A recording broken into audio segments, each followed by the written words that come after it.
Viajando por el Evangelio de Marcos, y nuestro autobús bíblico llega al capítulo 5 de este Evangelio. En este capítulo consideraremos tres aspectos principales.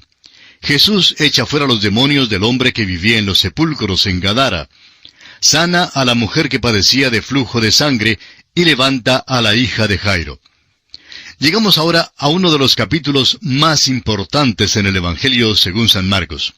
Y estamos seguros que algunos están sonriendo porque decimos esto en cuanto a cada capítulo que estudiamos. Bueno, cada capítulo es el más importante cuando uno lo está estudiando. Pero este capítulo es importante porque el Evangelio de Marcos es un evangelio de acción, ya que son más los milagros relatados en este evangelio que en cualquier otro. Y en este capítulo que vamos a considerar hay 3 milagros sobresalientes que se relatan. Estos milagros solo podrían efectuarse por una mano omnipotente. Por eso mismo creemos que este es un capítulo extraordinario. Permítanos decir, amigo oyente, solamente una palabra en cuanto a los endemoniados. En varias ocasiones en nuestro estudio de Mateo, y cuando empezamos a estudiar el Evangelio de Marcos, dijimos que más adelante hablaríamos acerca de ellos con mayor detalle. Vamos a leer la descripción que Marcos da de este hombre endemoniado. Leamos entonces el primer versículo de este capítulo 5 de Marcos. Vinieron al otro lado del mar, a la región de los Gadarenos. Aquí debemos detenernos lo suficiente como para decir algo en cuanto a los Gadarenos. Jesús había enseñado al otro lado del mar y les había dado las parábolas. Él estaba cansado y por eso había cruzado el mar. Los Gadarenos eran los habitantes de la región de Gadara, la tierra que fue dada a la tribu de Gad en el lado oriental del Jordán. Recuerde que Gad escogió el lado del Jordán que no debía haber escogido. Los Gadarenos eran, pues, aquellos que se quedaron en la ribera oriental sin entrar en la tierra prometida, y ahora notamos que están en el negocio de criar cerdos, un animal considerado inmundo por las leyes de Israel. Y es que cuando uno se aleja de Dios, amigo oyente, simplemente sigue alejándose más y más de Él.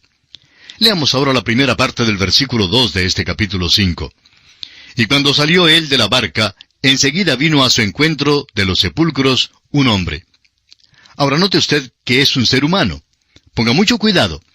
El gadareno endemoniado es un ser humano. Se encuentra en una condición desesperada, pero todavía es un hombre. Eso es lo que vio Jesús, a un hombre. A pesar de su condición, Jesús vio su humanidad. Su conducta sugiere que el hombre era maníaco. Note usted lo que la palabra de Dios dice en cuanto a él. Continuamos leyendo el versículo 2 y vamos a avanzar hasta el versículo 5.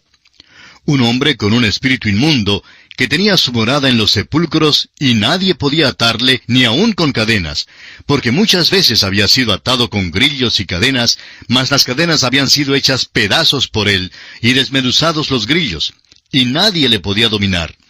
Y siempre, de día y de noche, andaba dando voces en los montes y en los sepulcros, e hiriéndose con piedras. Este es un caso desesperado de un hombre endemoniado. Tenía su morada, dice aquí. Esto quiere decir que había fijado su residencia entre los sepulcros. Allí era donde vivía, era su barrio.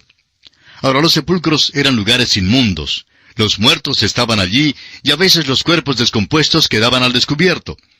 Ya este hombre no disfrutaba de la compañía de la sociedad de hombres normales, sino que vivía entre los muertos.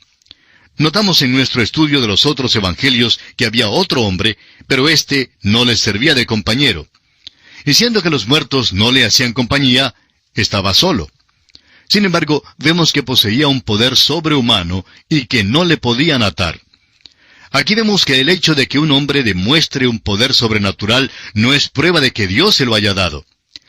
Este caso es un ejemplo típico. Era un hombre violento que nadie podía dominar. Era miserable, sufriendo grandes daños físicos que él mismo se infligía. Era una criatura digna de compasión y lástima, y en cuanto al punto de vista humano se refiere, era un caso incurable. No sabía hablar, así que simplemente daba voces. ¡Qué condición más terrible! Y todo debido a los demonios. Leamos ahora los versículos 6 al 8 de Marcos capítulo 5. Cuando vio pues a Jesús de lejos, corrió y se arrodilló ante él. Y clamando a gran voz dijo, ¿qué tienes conmigo, Jesús, Hijo del Dios Altísimo? Te conjuro por Dios que no me atormentes. Porque le decía, sal de este hombre, espíritu inmundo. Fue el hombre quien adoró a Jesús y no el demonio. Le tuvo miedo a Jesús. Creemos que sufría de una especie de esquizofrenia espiritual.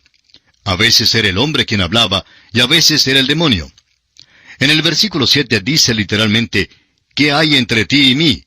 ¿Qué tenemos en común? Este pobre poseído de demonios clamó a gran voz antes que los demonios salieran de él.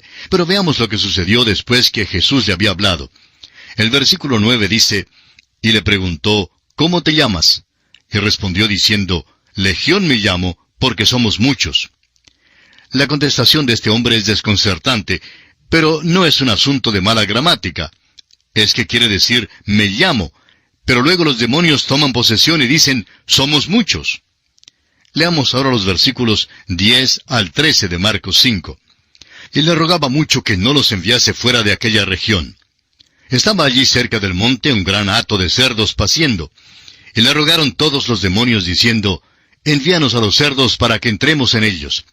Y luego Jesús les dio permiso. Y saliendo aquellos espíritus inmundos, entraron en los cerdos, los cuales eran como 2000, y el hato se precipitó en el mar por un despeñadero, y en el mar se ahogaron. Hay una verdad muy importante que se nos presenta aquí. Los demonios hicieron una petición muy peculiar. Note usted que prefirieron los cerdos al abismo. Ahora, el permiso que les concediera Jesús aquí ha sido severamente criticado por los teólogos liberales. Su objeción ha sido que él no destruiría a los cerdos, pues el benigno Jesús nunca haría las cosas así. Pero, amigo oyente, todo esto es pura tontería. Ahora permítanos volver una vez más a este asunto de los endemoniados. En primer lugar, no solo Marcos, sino también todas las Escrituras atestiguan la realidad de los demonios. Para aquellos que aceptan la autoridad de la Escritura, también debe haber una aceptación de la realidad de los demonios. En segundo lugar, fueron manifiestos especialmente durante el ministerio de Jesús, pero sus manifestaciones no estuvieron limitadas únicamente a aquel período. A propósito, vivimos ahora mismo en un tiempo cuando podemos ver de nuevo un resurgimiento y una manifestación de la demonología. Muchas ilustraciones se pueden dar en cuanto a esto. En tercer lugar, por alguna razón extraña, los demonios siempre buscan residir en el género humano, buscan manifestar su naturaleza mala mediante seres humanos. Son extremadamente intranquilos. La descripción que encontramos en el capítulo 11 del Evangelio según San Lucas, versículo 24, es clara. Dice allí, cuando el espíritu inmundo sale del hombre, anda por lugares secos buscando reposo, y no hallándolo dice, volveré a mi casa de donde salí. ¿No es esto característico de toda maldad, aun de los hombres malos? Hay la intranquilidad de buscar la expresión de la naturaleza mala. Los espíritus buenos nunca toman posesión de los hombres. El Espíritu Santo es la única excepción, y Él solo mora en los creyentes, aquellos que lo invitan. Pero tan verdaderamente como el Espíritu Santo mora en los creyentes, así también los demonios pueden tomar posesión de los incrédulos. Los demonios no pueden poseer a los que son salvos. En la primera carta del apóstol Juan, capítulo 4, versículo 4, leemos, «Porque mayor es el que está en vosotros, es decir, el Espíritu Santo, que el que está en el mundo, Satanás». Por tanto, un hijo de Dios nunca puede ser poseído por demonios. Quizá pueda ser atormentado, pero nunca poseído por demonios. En cuarto lugar, en este incidente los demonios prefieren entrar en un hato de cerdos antes que ir al abismo, y es interesante notar esto. En quinto lugar, deben ser llamados demonios y no diablos. Hay solamente un diablo. Algunas traducciones fallan en este aspecto. Son llamados espíritus inmundos por causa de su naturaleza. En sexto lugar, la Escritura no nos da su origen. Cualquier cosa que dijéramos hoy en día sería muy especulativa. En séptimo lugar, parece que los demonios son muchos. En octavo lugar, están bajo el control de Satanás. Ahora dijimos que no especularíamos, pero aquí estamos especulando. Opinamos que cuando Satanás cayó, estos demonios eran los ángeles que le siguieron. Y habiendo dicho esto, no vamos a decir más. En noveno lugar, su propósito es la ruina final del hombre. Ciertamente trabajan según el programa de Satanás. En décimo lugar, hay muchos ejemplos modernos el día de hoy de la posesión de demonios. En el sur del estado de California, en los Estados Unidos, Hay algunos lugares donde se practica la adoración de Satanás. Y hay muchos estudiantes y profesores universitarios que se han involucrado en tales cosas. Ellos dicen que así encuentran una realidad. Y francamente creemos que es hasta verdad que la encuentran. Creemos que Satanás está dispuesto a dar realidad a los que le adoran. Pero la pregunta de mayor importancia es, ¿qué clase de realidad será la que ellos encuentran? Ahora, en 10º lugar, el Señor Jesucristo tiene poder sobre los demonios. Creemos que esa es la gran lección que hay para nosotros aquí. No hay ninguna razón para que algún creyente le tenga miedo a los demonios, ni para que adopte alguna superstición o noción horripilante en cuanto a ellos. Si es que usted cree que le están molestando, pues simplemente pídale al Señor Jesús que le libre de ellos, e invoque el poder de su sangre derramada en la cruz del Calvario para su salvación. Los demonios han sido echados fuera en su nombre, y una fe firme en el Señor Jesús le guardará hoy en día de caminar con temor de ellos. Ahora, si usted cree que le pueden controlar o poseerle o mandarle, entonces necesita que alguien le aconseje. Recuerde que el Señor Jesucristo tiene poder sobre los demonios. Leamos ahora los versículos 14 hasta el 20 de este capítulo 5 del Evangelio según San Marcos. Y los que apacentaban los cerdos huyeron y dieron aviso en la ciudad y en los campos. Y salieron a ver qué era aquello que había sucedido. Vienen a Jesús y ven al que había sido atormentado del demonio y que había tenido la legión, sentado, vestido y en su juicio cabal, y tuvieron miedo. Y les contaron los que lo habían visto, cómo le había acontecido al que había tenido el demonio y lo de los cerdos. Y comenzaron a rogarle que se fuera de sus contornos. Al entrar él en la barca, el que había estado endemoniado le rogaba que le dejase estar con él. Mas Jesús no se lo permitió, sino que le dijo, «Vete a tu casa, a los tuyos, y cuéntales cuán grandes cosas el Señor ha hecho contigo, y cómo ha tenido misericordia de ti». Y se fue y comenzó a publicar en Decápolis cuán grandes cosas había hecho Jesús con él, y todos se maravillaban. Los gadarenos vinieron y pidieron al Señor Jesús que se alejara de sus costas. La razón era que preferían tener más bien a los cerdos que a Jesús. Y este es un asunto que debe escudriñar nuestro corazón en el día de hoy, porque son muchísimas las personas que prefieren más bien tener cosas que puedan ser no tan malas como los cerdos, pero en todo caso prefieren poseer cosas antes que tener a Cristo en sus corazones. Y pasamos ahora a considerar el segundo aspecto en este capítulo 5 del Evangelio según San Marcos. Jesús sana a la mujer con el flujo de sangre. Este milagro está contiguamente relacionado con el milagro de levantar a la hija de Jairo. Leamos los versículos 21 hasta el 28 de este capítulo 5 de Marcos. Pasando otra vez Jesús en una barca a la otra orilla, se reunió alrededor de él una gran multitud, y él estaba junto al mar. Y vino uno de los principales de la sinagoga, llamado Jairo, y luego que le vio, se postró a sus pies, y le rogaba mucho, diciendo, «Mi hija está agonizando, ven y pon las manos sobre ella, para que sea salva y vivirá». Fue pues con él, y le seguía una gran multitud, y le apretaban. Pero una mujer que desde hacía 12 años padecía de flujo de sangre, y había sufrido mucho de muchos médicos, y gastado todo lo que tenía, y nada había aprovechado, antes le iba peor, cuando oyó hablar de Jesús, vino por detrás entre la multitud, y tocó su manto, porque decía, «Si tocare tan solamente su manto, seré salva». Ahora Jesús ha regresado de nuevo a su tierra. Es interesante notar que al contar este incidente, Lucas, quien era médico, dijo que ella no había podido ser sanada. Marcos dice que ella había sufrido mucho de muchos médicos. Añade que ella había gastado todo lo que tenía. De modo que podemos ver que los gastos de la medicina y de los médicos hoy en día no es en manera alguna algo nuevo. Tenemos también en este pasaje el incidente de Jesús cuando preguntó quién le había tocado. Y los discípulos le contestaron que había una multitud a su alrededor, y que había muchos que le tocaban. Pero solamente una persona le había tocado con fe para ser sanada. Ella había estado en esta condición por 12 largos años. Y es interesante notar que según el evangelista Lucas, en el capítulo 8 de su evangelio, versículo 42, la hija de Jairo también tenía 12 años. Así, mientras 12 años de sufrimiento terminaban para una, para la otra, los 12 años de luz entraban en las tinieblas de la muerte. Y creemos que el padre que había venido a llamar a Jesús, lo vio hablar y tratar con esta mujer. Estamos seguros que él pensaba, ¿por qué no se apura? ¿No sabe que mi niñita está tan enferma en casa y que morirá a menos que actúe? Pero nuestro Señor no se movió apresuradamente.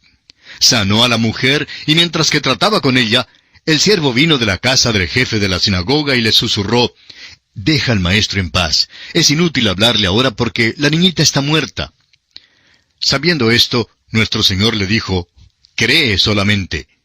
Y aquí entramos al tercer aspecto que consideramos en este capítulo 5 del Evangelio según San Marcos, y es que Jesús consuela a Jairo al saber de la muerte de su hija y va para levantarla de entre los muertos.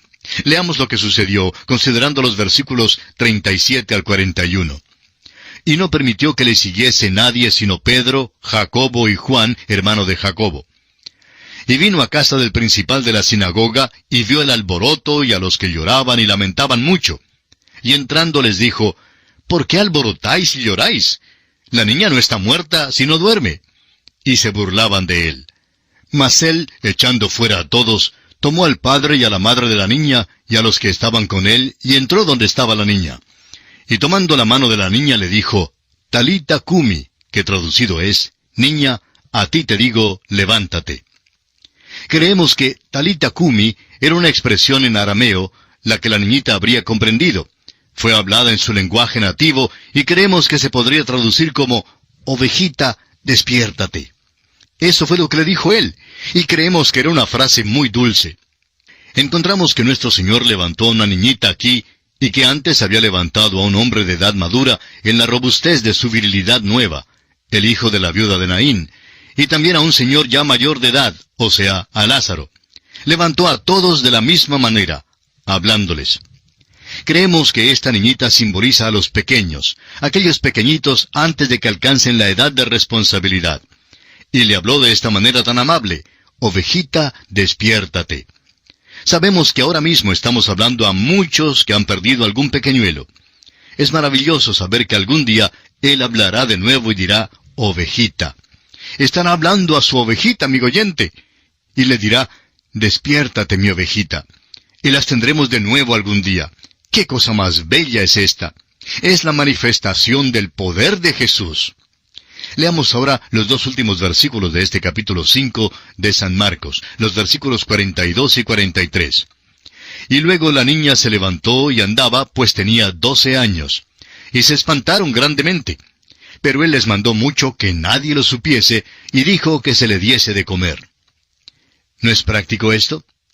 Si una niña de 12 años o un niño fuera despertado del sueño y fuera sanado, ¿qué desearía? Claro que desearía comer.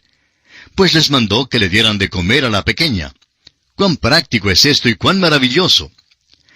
Estos son los tres grandes milagros que, según nuestro criterio, manifiestan el gran mensaje del Evangelio según San Marcos. El Señor Jesús es el siervo de Dios con el poder de Dios. Es un hombre de acción, y ha venido no para ser servido, sino para servir y para dar su vida en rescate por muchos. Aquí en este capítulo 5 le vemos haciendo 3 milagros maravillosos. Echa fuera a los demonios del hombre de Gadara, sana a la mujer con un flujo de sangre, y levanta a la pequeña de 12 años, la hija de Jairo. Y así concluye nuestro estudio del capítulo 5 del Evangelio según San Marcos.